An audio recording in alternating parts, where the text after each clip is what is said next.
কথায় আছে ভালোবাসা থাকলে 1 মাসের রিলেশনও বিয়ের পূর্ণতা পায়, আর ভালোবাসা না থাকলে 7 বছরের রিলেশনও ব্রেকআপ হয়ে যায়। আমাদের পরিচয়টা হয় একটা বিয়ে বাড়ি থেকে। আমি সে বাড়িতে দাওয়াত খেতে যাই, সেও একটা বাড়িতে দাওয়াত খেতে আসে। আমি ছিলাম চঞ্চল প্রকৃতির, তাই বান্ধবীদের সাথে দিব্যি মজা করে যাচ্ছি। তবে কেউ একজন ফলো করে, সেটা আমি খেয়াল না করলেও আমার বান্ধবীরা খেয়াল করছিল আর বলছে, দেখ তোর দিকে তাকিয়ে আছে কিভাবে একটা ছেলে। সেই দিকে দেখার আমার কোনো ইচ্ছা নেই। যাক, বিয়ের অনুষ্ঠান থেকে আসার সময় আমি নিজেই ওর কাছে গিয়ে বলি, এভাবে দেখলে চোখ নষ্ট হয়ে যাবে তো, পরে কেউ বিয়ে করবে না। তখন সে লজ্জা পেয়ে নিচের দিকে তাকিয়ে থাকে। তখন আমি বলি আমি বিবাহিত, এই বলে চলে আসি। কিন্তু সে ছিল নাছোড়বান্দা। সে কিভাবে যেন আমার সব তথ্য এবং আমার ফেসবুক আইডি পেয়ে যায় এবং আমার নাম্বারও। সে রীতিমতো মেসেঞ্জারে নক দিয়ে যাচ্ছে। তবে আমি কিছু একটা মনে করে তাকে রিকোয়েস্টে ঝুলিয়ে রাখি, মানে ফলোয়ার্স হিসাবে। কিন্তু তার মেসেজে রিপ্লাই দিলাম,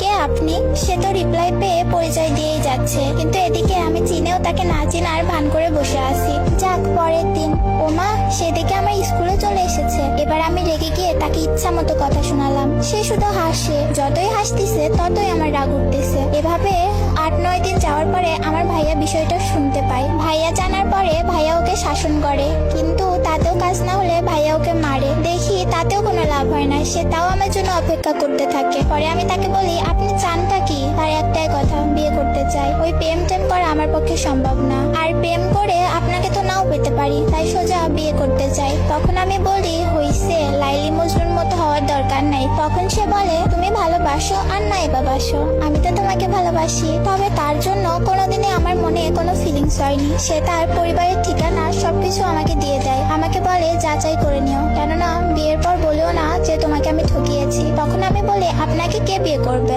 আবুল তাবুল কি বলেন? কিন্তু এদিকে আমি নীরবে খোঁজ খবর নিতে থাকি। একটা সময় কেন জানি ধীরে ধীরে কথা বলতে শুরু করি। তবে তাকে বলিনি যে তাকে আমার ভালো লাগে। 25 দিন পর আমার পরিবার জেনে যায়। জানার পর তার বিরুদ্ধে একটা অ্যাকশন নাই যে স্কুলের মেয়েদের সে টিস করে। পরে থানায় থেকে পুলিশ এসে তাকে অনেক শাসায়। ব্যাপারটা আমার অনেক খারাপ লাগে। তখন থেকে তার প্রতি আমার একটা মায়া বাড়তে থাকে। 1 মাস 15 দিনে আমি তার মায়ায় পড়ে যাই, কিন্তু কখনো ভাবতে পারিনি কিভাবে কি হয়েছে। আসলে ভালোবাসাটা তো এমনই, হুট করে কখন কাকে ভালো লেগে যায় বলা যায় না। হুট করে সিদ্ধান্ত নিলাম দুজন বিয়ে করব। সময়টা ওই 1 মাস 17 দিনের সময়। যদিও মনে ভয়, তবুও তাকে হারাতে চায় না। কোর্টে বিয়ের পর পরিবার জেনে গেল। তারপর আমার পরিবার তাকে মামলা দিয়ে থানায় ঢুকিয়ে দেয়। কিন্তু আমার বয়স কম থাকায় তেমন কাবিন হয়নি, তবে বিয়ে হয়ে গেছে। যখন তাকে থানায় নিয়ে যাই, সে শুধু এটা বলেছে, তুমি ঠিক থেকো, তাহলে আমি সার্থক হব। তাকে রিমান্ডে দেয়। আর এদিকে আমার পরিবার যে কত বুঝিয়েছে যেন তাকে আমি ছেড়ে দেই। যদি তাকে আমি ছেড়ে দেই তাহলে তারা নাকি তাকে ছেড়ে দিবে, কিন্তু আমার এক কথা, তাকে কোনোভাবেই ছাড়বো না। পরে আমার পরিবার বলে, তুই বিষ খেয়ে মর। আমি কারো কথা শুনিনি। পরে তার পরিবার উল্টা মামলা করে যে তাকে স্বইচ্ছায় জেলে ঢুকানো হয়েছে। এই বিষয় নিয়ে আমার পরিবারের ওপরও ঝামেলা শুরু হয়ে যায়। এখন আমি পড়ে গেছি মাঝখানে, কি করব?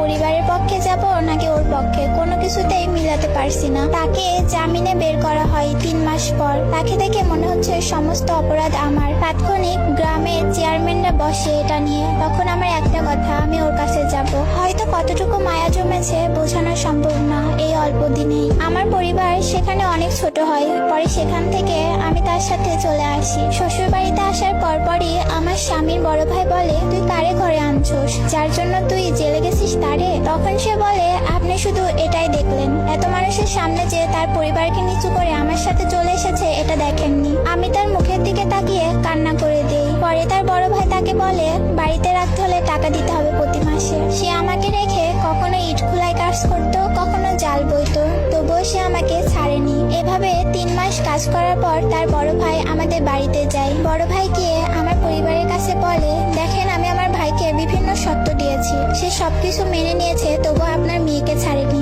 ইচ্ছা হলে আপনারা আপনাদের মেয়েকে মেনে নিতে পারেন, তাহলে আমরাও মামলাটা উঠিয়ে নিব। পরে আম্মু কান্না করলে আব্বু রাজি হয়ে যায়। পরে ধুমধাম করে আমাদের পরিবার তুলে দেয়। এখন যেমনই আসে না কেন আলহামদুলিল্লাহ, কেননা দিন শেষে আমি তার বুকে ঘুমাতে পারি। বিশ্বাস করেন, সে বা তার পরিবার এখনো কোনোদিন আমাকে ধমক বা চোখ রাঙিয়ে একটা কথাও বলেনি।